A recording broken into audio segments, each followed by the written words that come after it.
Allahumma la sahla illa ma ja'altahu sahla wa anta taj'alul huzna idza syi'ta sahla. Rabbi shrah li sadri wa yassir li amri wahlul 'uqdatam min lisani yafqahu qawli. Allahumma inna nas'aluka 'ilman nafi'a wa rizqan thayyiba wa 'amalan mutaqabbala. Allahumma 'allimna ma yanfa'una wa anfa'na bima 'allamtana wa zidna 'ilman ya rabbal alamin. Allahumma ahdina wa ahlana wa qaumana ila siratikal mustaqim. Allahumma aslih lana sya'nana kullah wa la takilna ila anfusina tarfata a'yun wa la hawla wa la quwata illa billah. Amma ba'd. Ikhwani wa akhwati fid din, kaum muslimin wal muslimat, saudara-saudariku seiman dan seakidah insyaallah. Alhamdulillah, kita panjatkan puji syukur kepada Allah Subhanahu wa taala yang telah memberikan kepada kita semua limpahan nikmat dan karunia-Nya, wabil khusus nikmat al-iman wal Islam, nikmat kesehatan dan kesempatan, sehingga dengan izin Allah Azza wa Jalla kita bisa berkumpul di tempat ini di pagi hari yang cerah dalam rangka untuk menuntut ilmu agama, yang mana ini bagian dari kewajiban yang Allah wajibkan kepada kita semua. Semoga kita semua termasuk orang-orang yang mendapatkan keselamatan, keberhasilan dan kebahagiaan di dunia serta di akhirat. Allahumma amin. Salawat serta salam kita haturkan kepada Nabi kita Muhammad sallallahu alaihi wasallam, kepada keluarganya, kepada para sahabatnya, dan yang setia meniti di atas sunnahnya hingga hari kiamat kelak. Allahumma amin. Ikhwani wa akhwati fid din, azani Allah wa iyyakum. Judul kita pada pagi hari ini adalah al-ikhlas, sebab keselamatan atau jalan keselamatan dunia dan akhirat. Ya, ikhlas jalan keselamatan dunia dan akhirat. Ini sangat penting sekali untuk kita bahas, ya. Mengapa kita mengambil tema ini?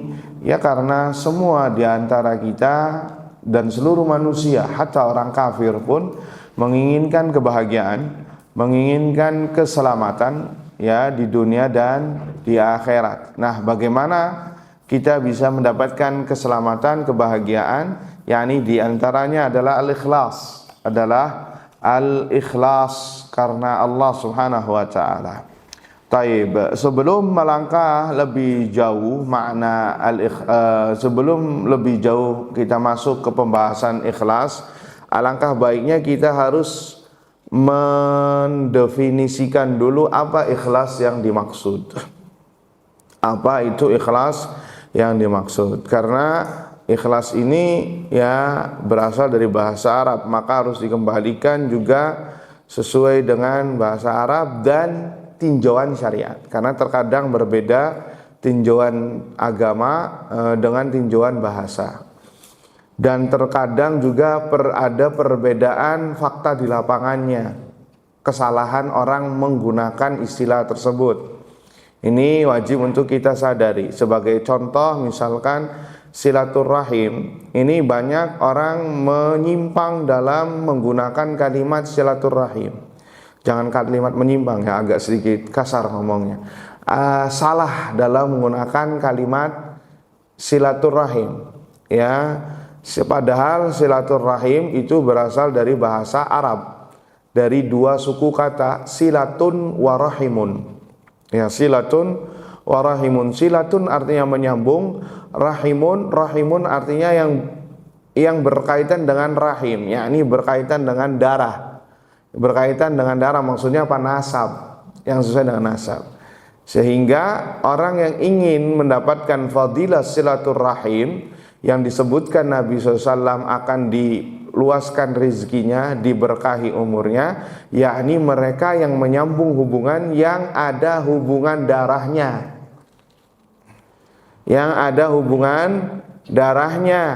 dari sanak kerabat. Itu namanya silaturahim. Entah itu ke bibi, ke paman, keponakan, sepupu, ya, kemudian ke kakek nenek, ya. Dan silaturahim yang terbesar adalah tatkala seorang muslim menyambung hubungan dengan kedua orang tuanya. Itu yang terbesar, silaturahim. Tapi fakta di lapangan apa? Fakta di lapangan, saya baru bertemu bapak di sini, di rumah Al-Qadar ini. Nanti saya ngomong kayak gini, Pak, saya mau silaturahim ke bapak. Masuk nggak? Padahal nggak ada hubungan darah, nggak ada hubungan sanak famili. Karena masuk hadis ini tidak. Kenapa? Karena silaturahim dari segi bahasa dan dari segi syariat sama tinjauannya. yakni masih ada berkaitan dengan hubungan darah. Itu bukan silaturahim yang saya maksudkan ke Bapak, tapi yang benar adalah mempererat ukhuwah Islamiyah. Mempererat ukhuwah Islamiyah, karena silaturahim ada fadilah khusus, maka tata caranya pun juga harus khusus. Bisa dipahami, Pak, ya. Jadi ini penting untuk mendefinisikan sesuatu agar bisa sesuai dengan yang dimaksudkan oleh syariat. Begitu juga pahala yang dimaksud. Nah, sama ikhlas juga demikian. Ikhlas karena sekarang sudah familiar di telinga kita adalah melakukan sesuatu tanpa pamrih. Melakukan sesuatu tanpa pamrih ini yang familiar di telinga kita. Padahal kalau kita cross check menurut tinjauan syariat agak sedikit dikritisi. Walaupun mungkin secara lafadz salah, secara maksud orang mengatakannya benar. Ya, kita kritisi dulu. Melakukan sesuatu tanpa pamrih ini salah secara lafaz. Kenapa? Karena orang di dunia ini semuanya melakukan dengan pamrih. Orang semuanya melakukan dengan pamrih, tidak ada yang tidak pamrih, walaupun itu gratis. Pasti ada pamrihnya. Dan pamrih di sini ada dua. Ada pamrih duniawi, ada pamrih ukhrawi. Ada pamrih duniawi, ada pamrih ukhrawi. Seorang mukmin muslim, ya, dia berusaha melakukan aktivitasnya, ada pamrih ukhrawinya. Contohnya ibadah, ada nggak kita pamrih? Ada. Pamrihnya kepada siapa, Pak? Bu, kepada Allah Azza wa Jalla. Anda sholat ngapain? Kalau bukan ingin mendapatkan ampunan dari Allah, selain menunaikan kewajiban tentunya, ingin supaya rezekinya dilancarkan, supaya masuk surga, supaya diselamatkan dari neraka. Ini pamrih bukan? Pamrih. Ya, Anda sekarang puasa Muharram bagi yang berpuasa. Semoga diterima amalannya. Apa pamrihnya? Lihat yang disabdakan Nabi, akan menggugurkan dosa 1 tahun. Iya atau tidak? Itu pamrih bukan? Pamrih. Artinya motivasi, motivator. Agar, kenapa sih disebutkan ini? Agar Anda bersemangat untuk beramal. Ini pamrih, pamrih ukhrawi. Ada pamrih duniawi, Anda bekerja karena ingin mendapatkan gaji. Karena Anda punya kewajiban, punya tanggungan-tanggungan yang harus antum tanggung, makanya antum bekerja. Coba kalau nggak dapat gaji, nggak bakal lama antum bekerja, resign. Kenapa? Ada apa? Rugi dong. Karena sudah ngorbanin waktu, tenaga, pikiran, ya punya tanggungan, itu pamrih, pamrih duniawi. Nah, dalam perilaku kita semuanya ini ada pamrih. Ya, wabil khusus ibadah juga ada pamrih. Allah sendiri yang mengatakan dalam surah Al-Imran, wasari'u ila maghfiratin min rabbikum wa jannatin arduhas samawati wal ardu uiddat lil muttaqin, dan bersegeralah kalian menuju ampunan Allah Azza wa Jal dan surganya yang seluas langit dan bumi, yang dipersiapkan bagi mereka yang bertakwa. Ini lihat, Allah menyebutkan. Kalau bahasa bebasnya, Allah ngasih iming-iming ke kita. Agar apa? Agar kitanya termotivasi untuk bisa beramal. Ya, ada apa? Apa tujuan Allah nyebutin ampunan? Apa tujuan Allah nyebutin surga? Kalau bukan untuk kitanya supaya semangat beribadah. Karena tujuan finish, tujuan mulia seorang muslim mukmin adalah untuk bisa masuk surga. Makanya Allah kasih embel-embel ini. Nih, mau nggak nih surga? Nih, mau nggak nih ampunan? Akhirnya apa? Tergerak kita untuk bisa beramal. Buktinya ini puasa Muharram. Mungkin orang nggak mau puasa, dan tabiat manusia nggak suka puasa. Iya nggak Pak? Ya, semua orang nggak suka puasa secara naluri manusia, karena hobinya orang selama dia masih hidup suka makan dan minum, ya Pak tidak? Tatkala dia ditahan untuk nggak makan, nggak enak, nggak mau, ya. Tapi ada satu iming-iming dari Allah dan Rasulnya, yakni istilahnya motivasi. Iming-iming kayaknya konotasinya jelek ya, tapi iming-iming Allah dan Rasulnya pasti benar. Ya, apa? Ampunan dosa 1 tahun. Siapa yang nggak mau kita diampuni dosanya oleh Allah dan Rasul, oleh Allah Subhanahu Wa Taala? Akhirnya kita yang nggak biasa puasa jadi puasa. Ini adalah pamrih. Sehingga kalimat ya melakukan sesuatu tanpa pamrih ini secara tekstual salah. Secara tekstual salah. Tetapi secara maksud mungkin maksudnya sudah ikhlasin saja. Maksudnya jangan berharap pamrih duniawi tapi mendapatkan ridho Allah. Kan kebanyakan orang gitu, udah ikhlasin saja, mudah-mudahan tidak berpahala. Nah maksudnya apa? Ikhlasin pamrih duniawi, udah nggak usah berharap, tapi berharap kepada Allah. Mungkin maksudnya seperti itu. Kalau maksudnya seperti itu adalah benar, walaupun secara tekstual salah. Jadi dari sini kita bisa tahu apa itu ikhlas. Lihat kata para ulama, an yaqsidal abdu bi'amalihi wajhallah wad daral akhirah. Seseorang memaksudkan dari amalannya itu menginginkan wajah Allah, itu pamrih. Wad daral akhirah, dan pahala di akhirat. Pahala di akhirat ini pamrih ukhrawi. Ya, la yaqsidu syai'an min umuri dunya. Dia tidak menginginkan sedikit pun dari perkara dunia. Pamrih duniawi tidak menginginkan. Tapi dia lebih berharap mendapatkan pamrih ukhrawi. Tapi bukan berarti orang yang ikhlas menolak ya jika mendapatkan materi duniawi. Ini salah. Sebagian orang ngomong ya, antum misalkan mengajar, udah deh pamrih ukhrawi saja. Bukan berarti antum ikhlas ingin mendapatkan pahala Allah kemudian antum menolak pemberian misalkan. Ini salah. Ya, ini salah besar dalam bab ini. Ya, yang dijadikan ikhlas itu obsesinya. Yang dijadikan ikhlas itu nomor satunya itu apa? Adapun embel-embel duniawi yang kemudian mengikutinya dan bukan maksud dia, maka tetap itu dalam koridor keikhlasan seseorang. Bisa dipahami Pak?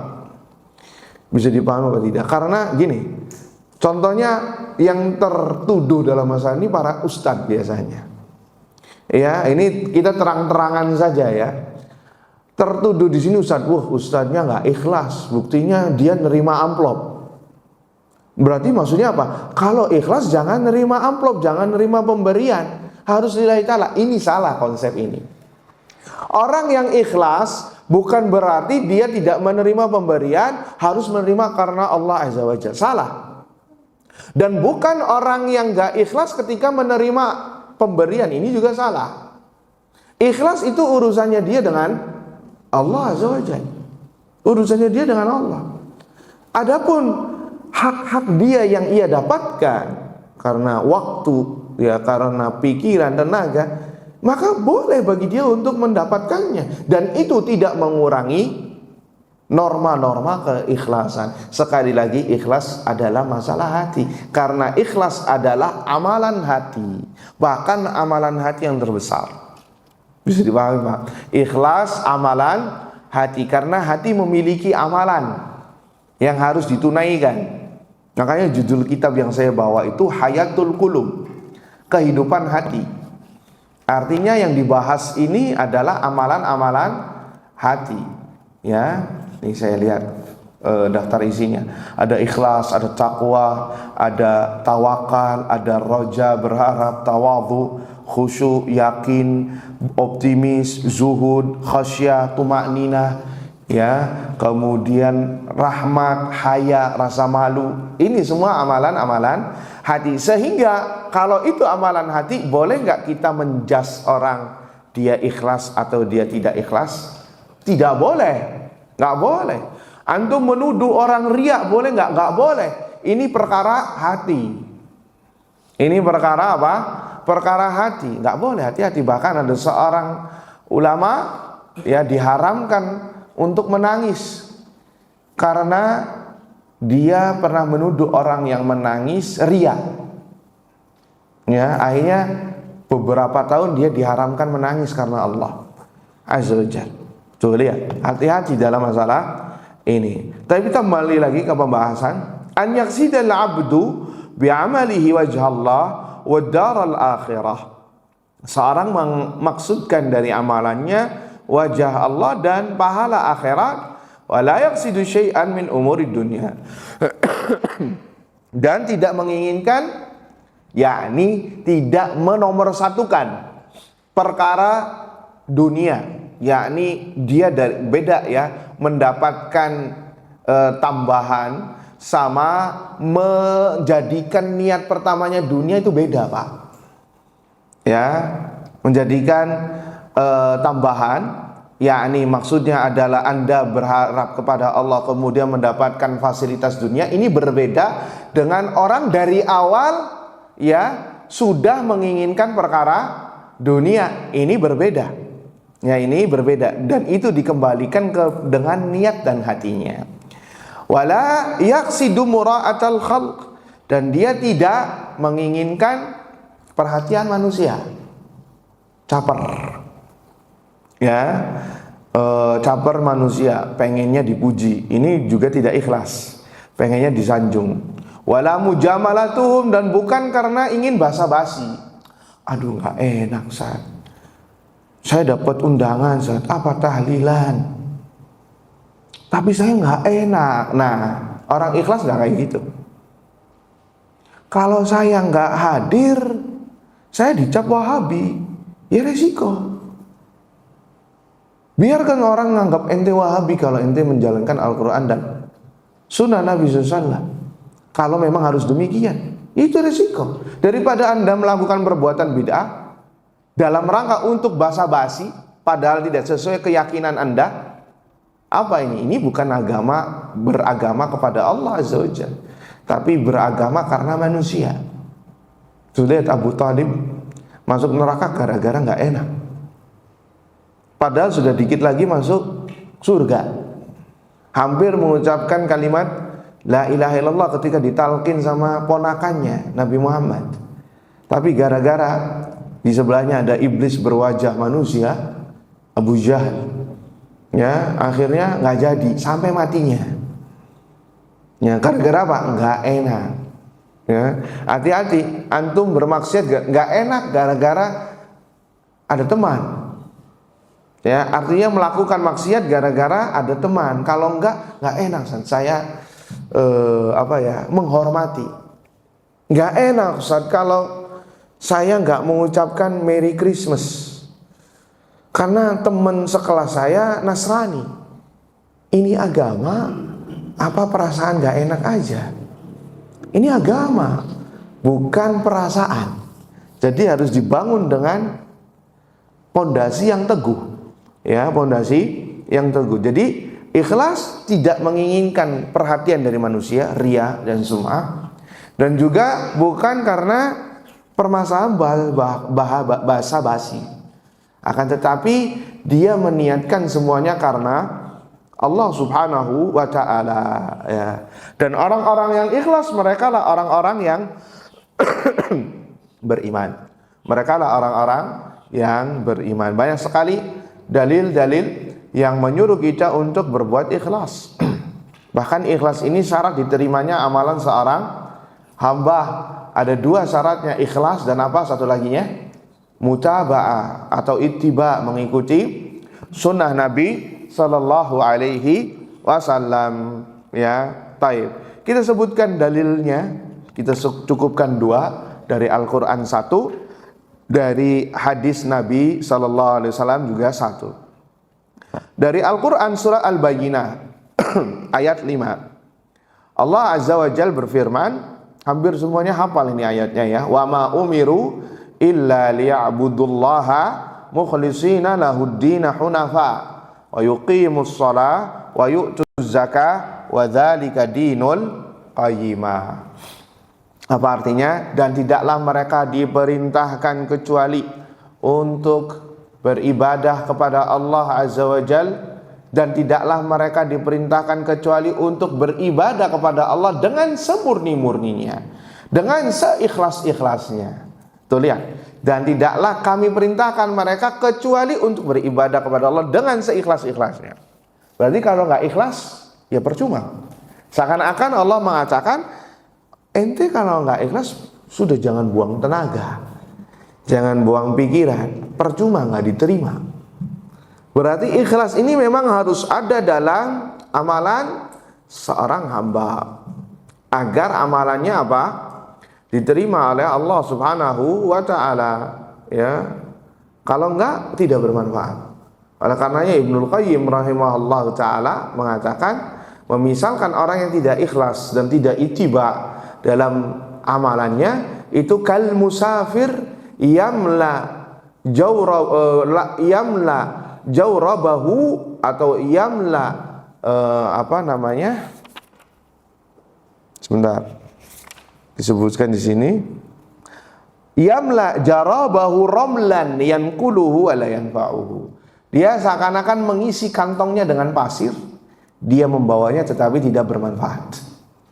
Dia beribadah, mengisi saldo kebaikannya, tapi kebaikannya tidak mendatangkan manfaat, yakni tidak diterima oleh Allah Subhanahu wa ta'ala. Jadi ini sangat urgent sekali kita membahas masalah ikhlas.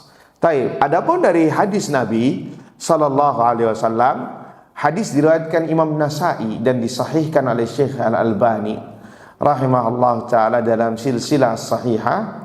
Nabi bersabda sallallahu alaihi wasallam, "Innallaha la yaqbalu minal amali illa ma kana khalisan wa btughiya bihi wajhu." Sesungguhnya Allah tidak menerima amalan seorang hamba kecuali yang khalis, ikhlas, serta mengharap wajah Allah Subhanahu wa ta'ala. Sehingga statement Nabi ini senada dengan statementnya Allah di Al-Bayyinah ayat 5. Kalau ente nggak ikhlas percuma, nggak diterima abadan selamanya. Ya, berarti harus ada keikhlasan karena Allah Subhanahu wa ta'ala. Bahkan ayyuhal ikhwah, seorang dengan keikhlasannya tersebut akan merubah rutinitas aktivitas yang sehari-hari ia lakukan, yang mana itu sifatnya mubah, menjadi berpahala di sisi Allah Azza wa Jalla, bisa bernilai ibadah di sisi Allah Azza wa Jalla karena ia niatkan karena Allah Azza wa Jalla. Sebut saja seperti Anda tidur, makan, minum, bahkan bekerja, hukum asalnya mubah, ya, akan tetapi bisa menjadi kewajiban, afwan, bisa menjadi berpahala ibadah tatkala Anda meniatkan ikhlas karena Allah Azza wa Jalla. Makan Anda itu mubah, ya, bisa bernilai ibadah tatkala jika meniatkan dengan makan itu antum bisa kuat beribadah, supaya bisa sholatnya khusyuk, supaya bisa menghadiri majelis ilmu dengan baik dan benar, ya, supaya kayak makan ketika sahur itu sudah ibadah memang. Kenapa? Anda niatkan supaya sahur itu kuat puasanya. Tuh lihat, niat yang membedakan. Ya, begitu juga minum, begitu juga tidur. Tidur hukum asalnya mubah, tapi dengan Anda niatkan supaya bisa bangun tahajud atau minimal sholat subuh berjamaah di masjid bagi laki-laki, bagi wanita sholat subuh tepat waktunya di rumah, maka tidur antum bernilai ibadah. Olahraga hukum asalnya mubah, akan tetapi akan bernilai ibadah supaya menjaga kesehatan. Menjaga kesehatan adalah sesuatu yang dituntut oleh syariat, supaya Anda tetap bisa beribadah dengan baik dan benar, supaya Anda terus bisa istiqomah hadir di majelis ilmu. Tapi kalau sakit nggak bisa hadir. Misal kayak saya, kalau misalkan sakit nggak bisa ngisi pengajian misalkan. Makanya olahraga ini jika niatkan untuk seperti ini, ya akan bernilai ibadah di sisi Allah Subhanahu wa Ta'ala. Tuh lihat. Ya, ini karena apa? Ikhlas lillahi ta'ala. Bekerja hukum asalnya mubah. Ya, karena boleh berdagang, boleh bekerja misalkan. Yang penting mencari rezeki yang halal, itu sesuatu yang dituntut.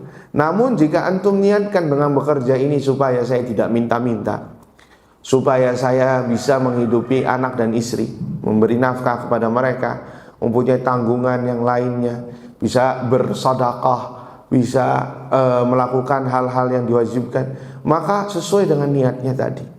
Karena ada orang yang bekerja riya dan sum'ah, ya, karena ingin pamer, maka itu berdosa. Tuh lihat, semuanya disebabkan karena niat. Nabi SAW bersabda, innamal a'malu binniyat wa innamal likulli imri'in ma nawa. Sesungguhnya amalan itu tergantung niatnya. Wa innamal likulli imri'in ma nawa. Dan seorang akan diganjar sesuai dengan niatnya. Jika niatnya baik akan diganjar dengan kebaikan. Jika niatnya buruk maka akan diganjar dengan keburukan. Tetapi itu tidak masuk dalam bab bid'ah. Bid'ah apa-apa walaupun niatnya baik tetap akan dicap buruk. Kenapa? Karena dalam beragama harus sesuai dengan dalil, sesuai dengan contoh yang dicontohkan Rasulullah sallallahu alaihi wasallam. Sehingga tatkala orang melakukan perbuatan yang baru, bid'ah, kemudian dia meniatkan yang penting kan niatnya baik, nggak cukup. Ya, nggak cukup. Harus sesuai dengan syariat. Kalau yang tadi mubah, itu tidak yang bertentangan dengan syariat. Iya apa tidak? Anda olahraga, selagi tidak bertentangan dengan syariat, memakai menutup aurat, tidak melalaikan yang wajib, ya, salat tidak ketinggalan misalkan, ya, kemudian tidak melalaikan kewajiban-kewajiban yang lain, Anda meniatkan yang baik supaya ibadahnya lancar, maka itu bernilai ibadah. Tetapi kalau sesuatunya itu sudah bertolak belakang dengan syariat, walaupun niatnya baik, enggak masuk. Bisa dipahami? Ya, enggak masuk. Walaupun kan daripada main kartu, masih mending baca surat Yasin berjamaah. Enggak bisa. Ini syariat. Syariat itu sudah pakem, sudah ada barometernya, sudah ada rambu-rambunya. Semua harus nurut, kalau tidak Anda ya dicap sesat oleh Allah dan Rasulnya sallallahu alaihi wasallam. Baik, ikhwani wa akhwati fid din, azani Allah wa iyyakum. Ikhlas ini kata para ulama aziz. Apa itu aziz? Sulit untuk diamalkan, sulit untuk didapatkan. Karena penyakitnya orang itu suka dipuji, Pak. Semua orang suka dipuji. Wabil khusus yang rentan dalam bab ini orang-orang soleh. Karena mereka lah orang-orang yang sering dipuji oleh manusia. Karena ibadahnya, karena akhlaknya, karena satu dan lain hal, karena ilmunya. Kalau orang jahat, ya enggak dipuji, sudah dicap buruk. Iya apa tidak? Sehingga enggak itu pembahasan kita. Pembahasan kita adalah orang saleh penyakitnya adalah susah untuk ikhlas. Bahkan lebih terjerembab dalam bab riya. Syirik kecil ini bisa menginggapi orang yang beriman. Berbeda dengan syirik besar. Syirik besar bisa murtad dari agama Islam. Tapi syirik kecil itu bisa menginggapi orang-orang yang imannya lagi tinggi. Hati-hati. Atau iman orang-orang saleh. Kenapa? Masalah hati. Sekali lagi, masalah hati ini adalah masalah yang random kata orang-orang zaman sekarang, nggak bisa ditebak. Summiya qalbu qalban litaqallubihi, dinamakan jantung hati, ya. Sebenarnya hati yang dimaksud di sini adalah jantung. Nggak tahu kenapa di bahasa kita dinamakan hati. Hati di sini bukan limpa, ya, atau empedu atau hati limpa yang pada pelajaran kedokteran pada umumnya. Tapi hati di sini adalah jantung. Ya, summiya qalbu qalban litaqallubihi. Disebutkan hati ini qalban dalam bahasa Arab karena yataqallab, dia sering berubah-ubah. Qalbun artinya berubah. Qalbun bahasa letterlek dari bahasa Arabnya artinya yang berubah, yang berbalik itu qalbun. Liyataqallab. Kenapa? Karena cepat berubah. Antum ketika takbiratul ihram Allahu Akbar ikhlas lillahi ta'ala, ada orang masuk, langsung perang tuh hati. Dia kira-kira ngelihat bacaan saya tidak ya? Mendengar bacaan saya tidak ya? Antum biasanya salat 2 rakaat, rakaat pertama Al-Kafirun, rakaat kedua Al-Ikhlas. Ketika datang orang, rakaat pertama bacanya Yasin, yang keduanya akhir Baqarah. Kenapa? Ada orang yang lagi menilai. Di situ perang. Hati-hati. Makanya Nabi SAW pernah mewanti-wanti kita semua. Akhwafu ma akhafu alaikum syirkal khafi. Yang paling aku takutkan menimpa kalian itu adalah syirik yang tersembunyi. Dalam riwayat lain syirkul asghar, syirik kecil. Maka para sahabat bertanya, apakah syirik yang tersembunyi itu ya Rasulullah? Qal yaqumur rajulu fayusalli fayuzayyinu salatahu lima yara min nadharir rajuli ilaihi. Seorang salat, kemudian salatnya diperbagus tatkala ada orang yang melihat dia sedang salat. Ini syirik tersembunyi, riya. Dan itu banyak yang tidak disadari oleh orang. Hatta kitanya sendiri terkadang bisa menerka-nerka, ini saya ini lagi riya atau ikhlas ya. Kenapa? Saking berubah-berubahnya niat seseorang. Makanya kita tidak bisa menerka atau menjas orang ini ikhlas, orang ini riya, nggak boleh. Nggak boleh. Orang ini ikhlas, orang ini riya, nggak bisa. Ini urusan ini sama Allah. Hatta lagi sholatnya nangis-nangis, ini fulan riya, nggak bisa, nggak boleh. Ini urusan hati. Makanya dalam syariat Islam nggak boleh melakobi orang yang mati syahid dengan sebutan asyahid. Nggak boleh, karena ini perkara gaib.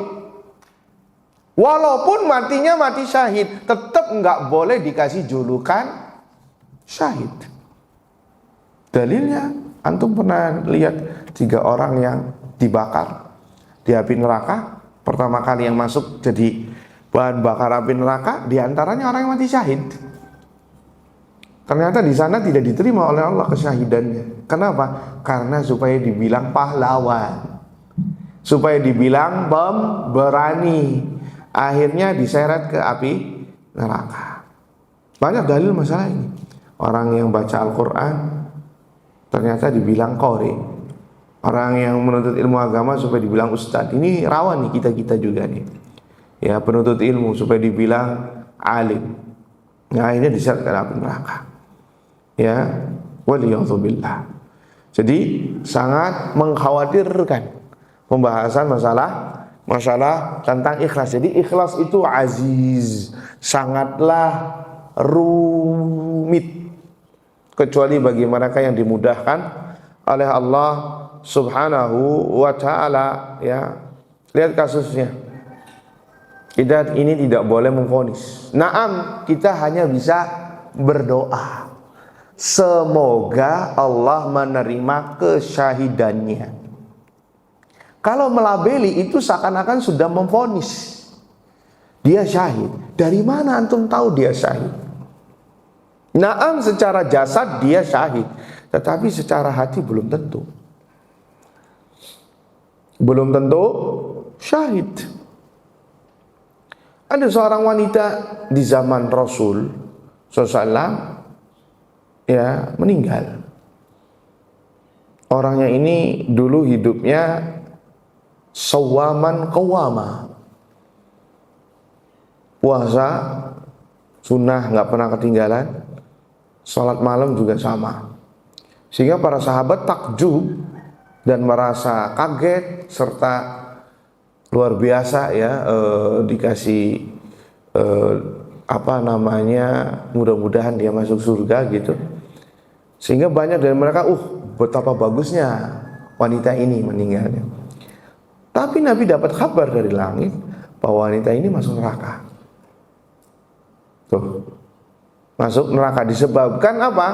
Disebabkan karena lisannya suka menyakiti tetangganya. Tuh, terkadang kita secara zahir bagus nih orang, tapi belum tentu ada amalan atau dosa yang belum Allah ampuni, yang dengan sebab itu dia masuk neraka. Sama seperti kita, ada orang matinya sujud, secara zahir baik, mudah-mudahan husnul khatimah, tapi tidak langsung serta-merta kita katakan dia husnul khatimah. Ya, sampai ada istilah husnul khatimah insyaallah, seakan-akan ini pengkhabaran. Tidak boleh. Tapi kita katakan mudah-mudahan husnul khatimah, karena kita nggak tahu dia masuk surga atau neraka, apakah dosa-dosanya diampuni apa tidak. Ya, orang begitu juga orang yang matinya nggak baik, image-nya nggak baik di masyarakat, tetap kita juga sama, nggak boleh offside dalam masalah ini. Si fulan mau masuk neraka, nggak bisa. Masalah surga dan neraka adalah surganya Allah, nerakanya Allah. Bisa jadi dia ada amalan yang tersembunyi yang tidak diketahui oleh manusia, yang dengan sebab itu Allah ampuni. Dalilnya apa? Lihat pelacur dari kalangan Bani Israel. Pelacur ini pezina, profesinya zina. Dosa apa coba? Besar sekali ini. Akan tetapi Allah ampuni dia, gara-gara melihat ada anak anjing yang hampir mati kehausan. Dia menerjunkan dirinya ke sumur dengan menggigit sepatu dari kulit dijadikan ember, kemudian memberikan kepada anak anjing ini. Karena keikhlasan dia, ibanya dia, simpatinya dia, ikhlasnya dia terhadap anak anjing ini agar bisa hidup, Allah berterima kasih. Allah ampuni dia dan masukkan dia dalam surga. Tuh, berarti kita tidak boleh menjudge seseorang ikhlas atau tidak, apalagi sampai surga neraka, karena ini masalah batin. Naam, kita hanya menghukumi secara zahir, iya, tapi ada koridornya. Apa koridornya? Selagi dia muslim, dia masih sholat, khalas, kita doakan, semoga Allah ampuni dosanya, semoga Allah masukkan dia ke dalam surga, semoga Allah selamatkan dia dari api neraka, beres. Semoga husnul khatimah. Udah, jangan sampai bablas. Ya, sebagian orang bablas mungkin dalam rangka untuk menghibur keluarga si mayit. Anaknya nangis-nangis terus. Sudahlah nak, jangan dinangisin. Bapakmu ini sudah berada di surga bersama Rasulullah Sallallahu Alaihi Wasallam. Ajib, enak dong kalau kayak gitu. Pengen dong mati kayak gitu juga kalau sudah dapat kabar kayak gini. Boleh nggak? Boleh nggak? Nggak boleh, nggak ada dalil. Ahlus Sunnah wal Jamaah tidak memvonis seseorang per individual dengan surga dan neraka kecuali yang sebatas dalil khabarkan. Kecuali sebatas dalil mengkhabarkannya secara personal. Nabi dalil pernah mengkhabarkan nggak? Baik dari Al-Quran dan Sunnah secara personal, si fulan di surga, si fulan di neraka.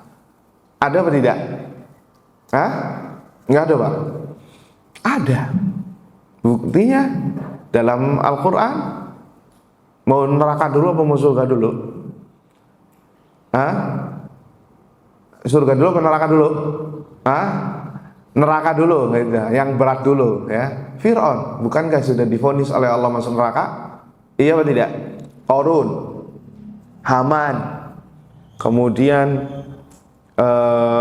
ini dedengkot neraka, pemuka neraka jahanam, pejabat, orang petinggi di neraka jahanam, Fir'aun, Qarun, Haman, sama Ubay ibn Khalaf. Sebagaimana hadis Nabi SAW, Ya, ini sudah divonis oleh Allah. Kemudian surat yang antum hafal semuanya, surat apa? Allaha Mumtaz. Itu divonis oleh Allah masuk neraka. Orangnya masih hidup waktu divonis. Ya, orangnya masih hidup. Surat ini turun ketika orangnya masih hidup. Dia dan istrinya, Abu Lahab dan Ummu Jamil. Ummu Jamil ibu kecantikan, tapi sama Nabi dibilang Ummu Qabih, ibu kejelekan. Ya, masuk neraka. Lihat, Al-Quran tidak berdusta. Buktinya, Al-Quran menghabarkan kelak dua orang ini mati dalam keadaan kafir, sehingga ujung-ujungnya masuk neraka. Lihat, Abu Lahab seharusnya ketika turun surat ini kan bisa berhilah.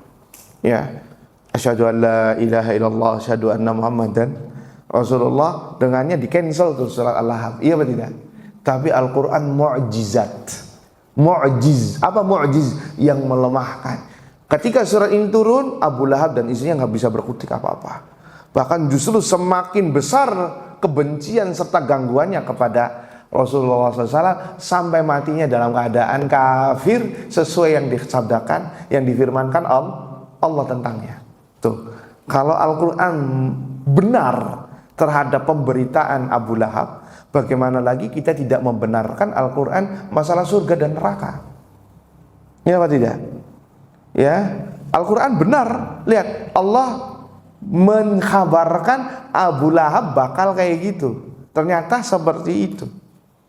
Ini menunjukkan surah Al-Lahab ini tentang isi Al-Quran, bahwasanya Al-Quran itu bukan produksi Muhammad. Ya, contoh berikutnya keotentikan Al-Quran, jasadnya Fir'aun. Sudah dikabari oleh Al-Quran, diangkat jasadnya Fir'aun, diabadikan sebagai tanda kebesaran Allah. Lihat, ayat ini turun di fase Mekah atau fase Madinah, dan jasad Fir'aun itu di Mesir. Tidak ada media sosial, tidak ada WhatsApp, tidak ada telepon yang habari Nabi bahwasanya jasadnya Fir'aun itu di Mesir. Ribuan kilo jaraknya, Pak. Tapi dari mana Nabi Muhammad tahu ada jasad Fir'aun di Mesir? Kalau bukan kabar dari Allah. Iya atau tidak? Ya Allah, dari Allah Subhanahu wa Ta'ala. Tapi kembali kepada pembahasan, dalil itu memberikan bocoran beberapa orang itu sudah divonis secara personal, entah itu di surga dan di neraka. Ya, di surga sahabat-sahabat Nabi dari kalangan Muhajirin dan Ansar masuk surga. Dalilnya surat Taubat ayat 100. As-sabiquna al-awwaluna minal muhajirina wal ansar walladzina taba'uhum bi ihsan radhiyallahu anhum wa radu an wa a'adda lahum jannatin tajri tahtaha al-anhar khalidina fiha abada. Dzalikal fawzul 'azim. Yani intinya dari ayat ini, orang-orang Muhajir dan Ansar sudah disiapkan surga bagi mereka yang mengalir sungai-sungai dalamnya. Lihat, Muhajirin dan Ansar. Kemudian secara personalnya disebutkan dalam dalil. Abu Bakar, ada istilah 10 sahabat yang masuk surga yang disebutkan oleh Nabi satu redaksi. Abu Bakar, Umar, Utsman, Ali, Talha, Abu Ubaidah, ya, Ibn Jarrah, Sa'ad ibn Abi Waqqas, Zaid bin Al-Harith, Zubair bin Al-Awwam. Ya, ini semua adalah sahabat-sahabat Nabi yang masuk surga. Kemudian Bilal ibn Rabah yang terompak sendalnya mendahului Bilal terlebih dahulu. Kemudian Uqasha ibn Mihsan yang masuk surga tanpa hisab dan tanpa azab, bagian dari 70.000 umat Muhammad sallallahu alaihi wasallam yang masuk surga tanpa hisab dan tanpa azab. Mudah-mudahan kita masuk lowongan dalam bab ini. Katakan amin. Allahumma amin. Artinya lihat, secara personal ada yang kita katakan, maka kita katakan demikian. Mereka adalah penduduk surga. Selebihnya tidak boleh kita menjas, mengatakan secara personal fulan di surga atau fulan di neraka. Perkataan ini kepada kaum muslimin. Ingat, perkataan ini hanya kepada kaum muslimin. Adapun di luar muslim, kafir asli, maka sudah final, Sebagaimana yang dikabarkan Nabi, mereka matinya kalau mati dalam keadaan kafir di mana? Di neraka. Sudah, itu sudah hukum baku. Tapi yang kita maksudkan seorang muslim yang mati dalam keadaan apapun selagi dia masih muslim, masih memiliki keimanan, tidak boleh dengan redaksi pengkhabaran. Ya, entah itu di surga dan di neraka. Yang ada pakai redaksi doa dan harapan. Makanya kata para ulama, narju lil muhsin wa nakhafu lil musi. Kita berharap kepada orang yang berbuat baik, kebaikan, pahala di sisi Allah. Dan kita juga takut serta khawatir kepada orang yang berbuat buruk dengan mendapatkan hukuman. Sehingga kalau ada orang yang matinya nggak baik dalam maksiat, kita khawatir, aduh ngeri amat tuh ya matinya kayak gitu. Jangan-jangan nanti bisa jadi dia di sana gimana? Itu ada rasa khawatir, tapi bukan pengkhabaran, oh dia ahlun nar tuh. Beda apa tidak Pak? Sangat beda. Karena ini perkara gaib yang tidak dikhabarkan kepada kita urusannya. Hatta Nabi kita, malaikat pun nggak tahu ya si fulan masuk surga atau masuk neraka, kecuali yang sebatas dikhabarkan saja tadi. Ya, Nabi nggak tahu hari kiamat. Tapi anehnya orang-orang zaman sekarang dikabari hari kiamat, per tanggalnya sama waktunya geger semua, panik. Ya ini orang jahil, karena nggak tahu konsepnya. Nabi aja nggak tahu. Ketika ditanya kapan hari kiamat, mal mas'ulu anha bi'a'lama minas sa'il.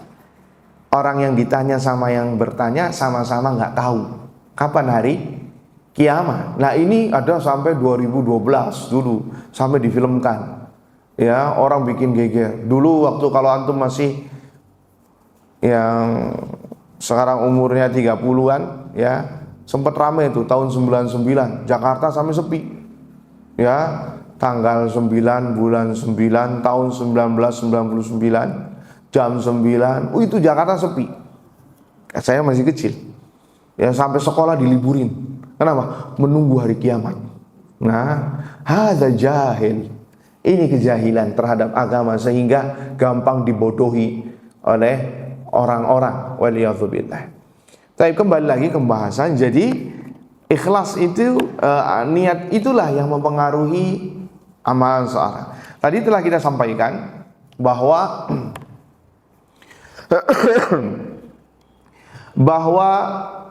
ikhlas itu memang susah untuk ditempuh, susah sekali. Berikut ada kita bawakan penjelasan dari Syekh Sa'ad Syithri hafizahullah ta'ala. Ada 7 poin yang mudah-mudahan dengan kita menerapkan 7 poin ini kita bisa ikhlas karena Allah Azza wa Jalla. Tetapi sekali lagi ikhlas itu tidak ada klaim. Al-Imam Susi mengatakan ya, man qala fi ikhlasihi ikhlasun faqad ihtaja ila ikhlasihi ikhlas. Apa artinya? Barang siapa yang dia mengatakan dia sudah ikhlas, maka keikhlasannya perlu ikhlas lagi, Pak. Berarti nggak benar. Orang yang ikhlas itu nggak ada yang tahu. Ya, hatta sekarang coba antum prediksi, ada nggak amalan antum yang 100% ikhlas? Nggak bisa. Paling nerka-nerka. Tapi tetap kita nggak bisa. Ya, karena ini masalah hati. Tapi ada 7 poin yang dengannya seorang bisa memperbaiki niatnya agar bisa ikhlas karena Allah Subhanahu wa taala. Yang pertama adalah annal ikhlasa syartun liqabulil amal. Ikhlas sebab diterimanya amalan. Ikhlas syarat diterimanya amalan. Syarat. Berarti kalau syarat itu harus terpenuhi apa tidak? Harus. Syarat eksternal. Kalau tidak ikhlas maka tidak diterima. Abadan. Walaupun dia beramal segede apapun, kalau tidak ikhlas tidak diterima karena ini syarat. Yang namanya syarat itu harus ada. Kayak antum masuk kuliah, pertama kali harus registrasi, iya apa tidak? Ada ijazah SMA. Kalau nggak ada tiba-tiba langsung masuk duduk di bangku kuliah, hatta antum ikut semesteran nilai tertinggi, berhak untuk dapat ijazah kelulusan? Tidak. Kenapa? Karena antum nggak ikut syarat awal, yaitu apa? Registrasi, pendaftaran sesuai prosedur yang ada. Nah begitu juga amalan ini. Amalan harus ikhlas karena Allah subhanahu wa ta'ala. Sehingga barang siapa yang tidak ikhlas, tidak diterima amalannya. Telah valid dari Nabi SAW sahih bahwasannya beliau bersabda, Allah Azza wa Jalla berfirman, hadis qudsi. Ya, hadis qudsi adalah terdapat firman Allah, Nabi meriwayatkan dari Allah di selain Al-Qur'an. Di selain Al-Qur'an. Ana aghna syuraka 'ani syirk. Aku zat yang paling tidak butuh terhadap kesyirikan. Man amila amalan asyraka ma'iya fihi ghairi taraktuhu wa syirkahu. Barang siapa yang beramal yang dengannya dia mempersekutukanku, orang yang tidak ikhlas, ada unsur syiriknya, syirik asghar, maka dia telah meninggal, maka aku tinggalkan dia dan sekutunya. Dalam riwayat lain, aku tinggalkan dia serta amalannya. Berarti diterima apa tidak? Tidak diterima oleh Allah subhanahu wa ta'ala. Wa fi lafzin, dan dalam riwayat lain, wa ana minhu bari. Maka kata Allah, aku berlepas diri darinya. Berlepas diri. Berarti dari sini wajib bagi kita semua untuk menghadirkan rasa dan nilai keikhlasan dalam beramal. Serta dalil-dalil yang senada banyak. Yang tadi hadis 3 golongan orang yang sedekah, yang membaca Al-Quran, menurut ilmu agama, sama yang jihad, itu semua ujung-ujungnya masuk neraka gara-gara mereka nggak ikhlas. Gara-gara mereka nggak ikhlas. Kemudian juga orang yang riya, itu nanti akan disidang sama Allah, dipermalukan untuk meminta pahalanya kepada mereka yang ikhlas, yang riya, kepada yang ia riakan.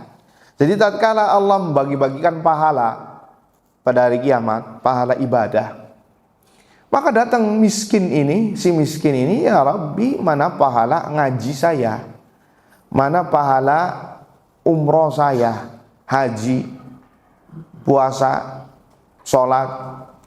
Maka tatkala orang ini riya, mengatakan, apa kata Allah? Pergilah Anda kepada orang yang dulu engkau berbuat riya kepadanya. Bisakah dia bisa memberikan pahala? Dan ini siksaan bagi orang tersebut. Karena sejatinya yang memberikan pahala hanya Allah subhanahu wa ta'ala. Hati-hati. Semua ibadah rentan riya, termasuk sholat, dan yang paling kelihatan itu haji umroh juga.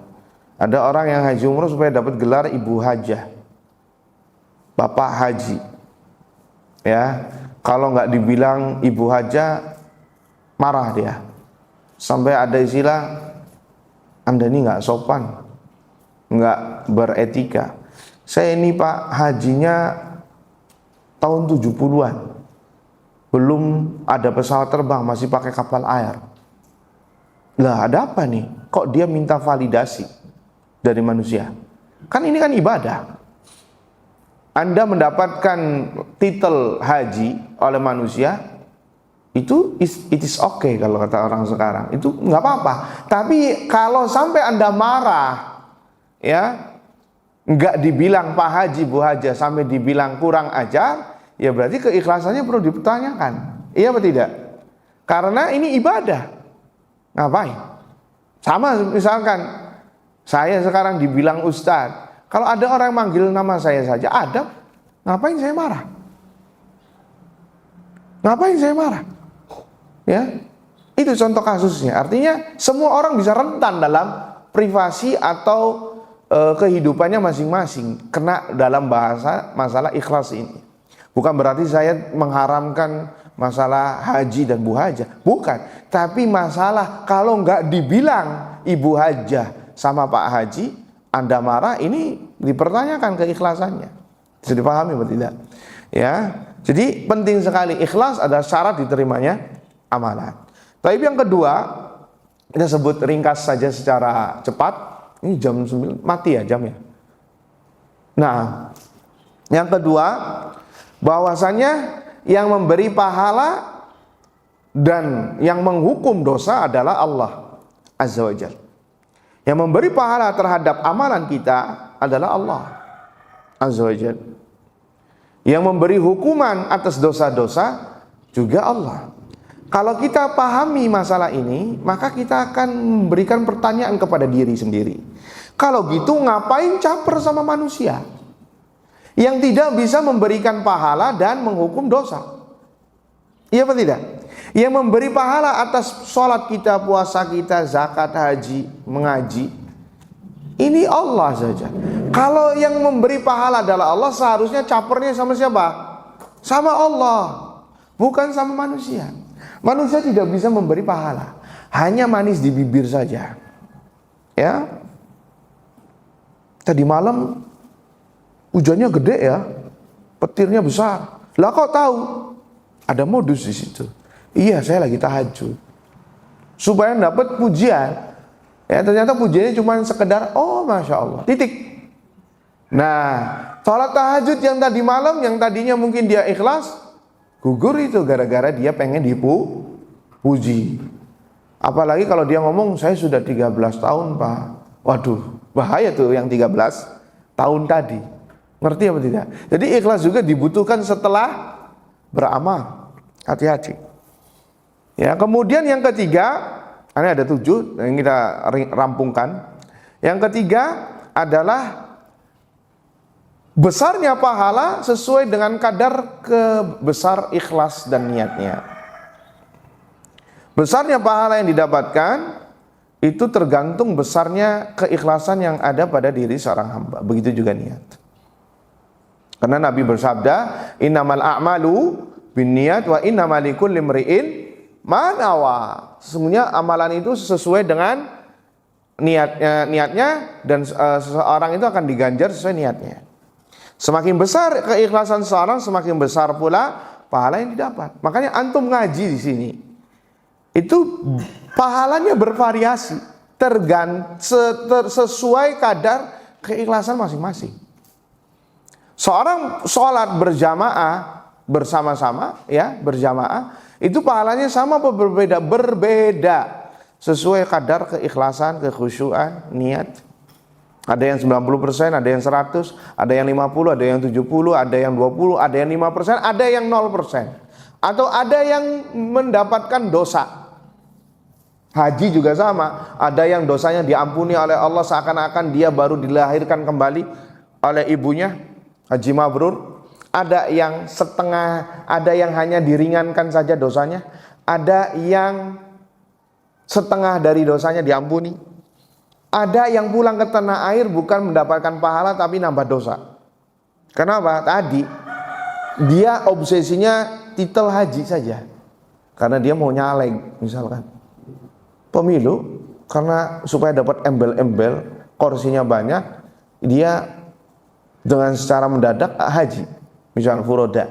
Kita nggak bahas hukum furoda yang sekarang lagi diperdebatkan ulama, tapi kita sedang bahas dia haji. Kenapa? Supaya ada titel hak atau hajah. Nah, pulang ke Indonesia karena air bukan dapat pahala ampuni dosa, tapi dapat dosa baru. Ya, kenapa? Karena sudah salah niat. Hati-hati. Tapi tetap kita tidak bisa menjas. Kemudian yang keempat, orang yang berusaha mencari ridha Allah, maka Allah akan ridha kepadanya dan akan membuat manusia juga ridha.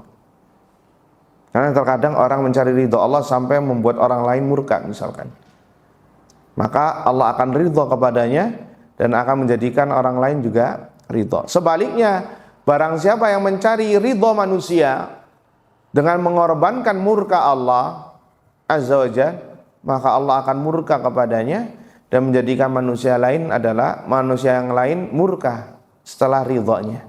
Hati-hati. Nah ini makanya seorang mukmin itu karakternya bukan penjilat Pak.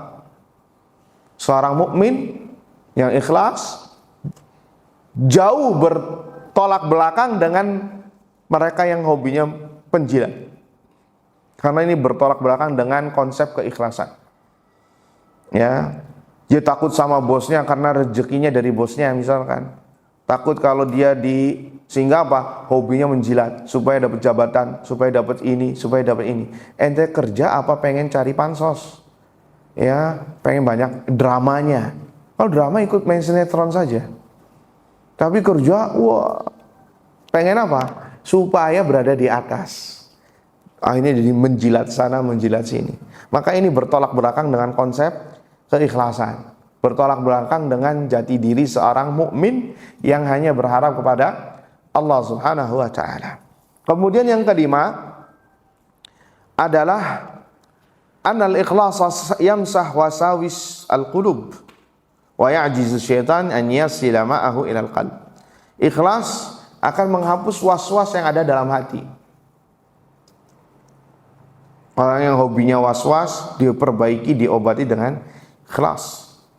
Dan syaitan tidak mampu untuk menyampaikan, menggoda sampai ke hatinya. Karena dia ikhlas. Ini yang suka hobinya was-was, dikit-dikit was-was, wudu was-was, sholat was-was. Ya, ini penyakit. Obatinya dengan ikhlas. Di antaranya. Dan syaitan tidak mampu menguasai orang tersebut. Dalilnya apa? Surat Shad ayat 83, 80, 82, 83. Ya, Allah Azza wa Jalla berfirman tentang syaitan, janjinya syaitan, qala fa bi'izzatika la ughwiyannahum ajma'in illa ibadaka minhumul mukhlasin.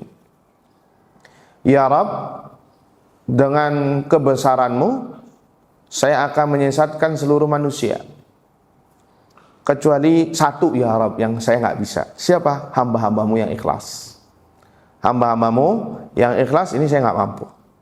Sehingga kalau kita ingin terjauhkan dari makar dan godaan setan dengan ikhlas. Kemudian yang keenam sebelum terakhir adalah annal mukhlisina yub'iduhum 'anil ma'asi wa ya'simuhum minadh dhunub. Orang yang ikhlas akan dimudahkan oleh Allah dijauhi dari maksiat dan dijaga oleh Allah dari perbuatan dosa, bukan berarti dia maksum, bukan, akan tetapi dimudahkan oleh Allah untuk menjauhi seluruh dosa maksiat. Karena dia apa? Karena dia berusaha ikhlas karena Allah Subhanahu wa taala. Ya, kalaupun terjerembab dalam dosa, dia segera bertaubat. Diberikan taufik untuk bertobat kepada Allah Subhanahu wa taala. Dalilnya apa? Kisah Nabi Yusuf. Surat Yusuf 24 ayat 24. Ya, Nabi Yusuf ini faktor-faktor untuk berzina hampir 100%. Ya. Faktornya hampir 100%. Beliau ini setengah kegantengan manusia ada pada beliau. Orangnya ganteng. Kemudian yang mengajak berzina adalah wanita. Karena rata-rata yang memulai untuk orang itu berzina rata-rata adalah laki-laki. Karena wanita dihiasi dengan rasa malu. Lihat dua. Yang ketiga, yang mengajaknya berzina adalah wanita yang cantik. Istri pejabat, istri gubernur, tinggal di istana. Kemudian pintu tertutup. Wa ghulliqatil abwab wa qalat haytalak, kesinilah kamu. Ya, jendela-jendela tutup. Sehingga kalau Nabi Yusuf, ya istilah seandainya sekiranya Nabi Yusuf berzina itu nggak ada yang tahu gitu kan. Terus Nabi Yusuf perantau. Beda Pak, perantau sama non perantau. Kalau antum tinggal di kampung antum sendiri, ada kayak rasa seakan-akan ada CCTV yang mengintai antum, ya apa tidak? Karena satu desa ini kenal sama antum. Berbeda antum yang di sini misalkan tinggal di Bogor, bukan orang Bogor. Mungkin agak sedikit bebas. Kenapa? Antum mau maksin gak ada yang tahu. Ya, gak ada yang tahu. Perantau. Tuh lihat, banyak faktor yang menjadikan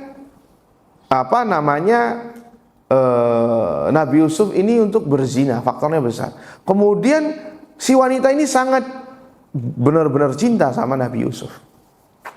Ya.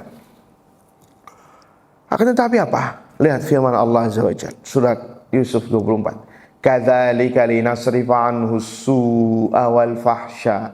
Begitulah kami palingkan dia Nabi Yusuf dari perbuatan keburukan dan kekejian. Kenapa? Allah sebutkan alasannya. Kenapa Allah sebutkan alasannya? Inilah jawabannya. Innahu min ibadinal mukhlasin. Karena dia termasuk hamba kami yang ikhlas. Hamba kami yang ikhlas, sehingga dengan sebab itu beliau dijauhi dari perbuatan zina. Allahu Akbar. Jadi luar biasa. Dari sini para ulama mengangkat dengan ikhlas dijauhkan dari dosa. Yang terakhir, ikhlas sebab diampuni dosa. Ikhlas sebab diampuni dosa. Contohnya puasa Ramadan. Ya, puasa Ramadan. Sebelumnya hadis qudsi, wahai anak Adam, sekiranya engkau mendatangiku penuh dengan dosa, tetapi engkau ikhlas karenaku, tidak berbuat syirik denganku sedikit pun, maupun syirik besar maupun syirik kecil, ikhlas artinya orang ini, maka aku akan nemuimu dengan segudang bumi ampunan. Segudang bumi ampunan. Dan amalan yang paling menggiring orang untuk ikhlas puasa. Puasa. Makanya antum perhatikan seluruh dalil-dalil motivator puasa itu pengampunan dosa. Iya apa tidak? Puasa Ramadan. Man shama Ramadhana imanan wa ihtisaba ghufira lahu ma taqaddama min dzambi. Barang siapa yang berpuasa Ramadan karena iman dan berharap pahala, ikhlas, diampuni dosanya yang telah lampau. Tuh lihat, pengampunan dosa, ikhlas. Kemudian puasa Arafah kemarin. Barang siapa yang puasa Arafah, saya berharap agar diampuni 2 tahun. Tahun kemarin dan tahun yang akan datang. Puasa Muharram sekarang, sebelum Muharram, akan diampuni dosa-dosanya yang telah lampau. Kenapa? Karena puasa yang kebanyakan orang yang puasa itu mudah untuk ikhlas. Kalau antum ingin terapi ikhlas, perbanyak puasa. Kenapa Pak? Karena ibadah ini nggak kelihatan. Apakah antum harus keluar-keluar? Enggak kan? Apa nulis saya sedang puasa? Enggak kan? Ya, antum di toilet, di kamar, nggak ada yang lihat, antum nggak makan, nggak minum tuh. Nah, kenapa antum sampai masih nahan makan dan minum? Karena ada zat Allah Azza wa Jalla yang melihat dan memantau. Sehingga lahirlah ikhlas. Tuh.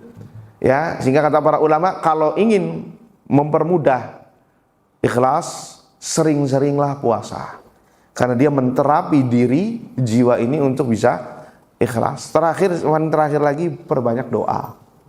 Perbanyak doa agar bisa ikhlas. Di antaranya doa yang dipanjatkan Nabi SAW, seperti ya muqallibal qulub, tsabbit qalbi ala dinik. Wahai zat yang membolak-balikan hati, teguhkanlah hatiku di atas keimananmu. Ya, ini agar bisa ikhlas, iman.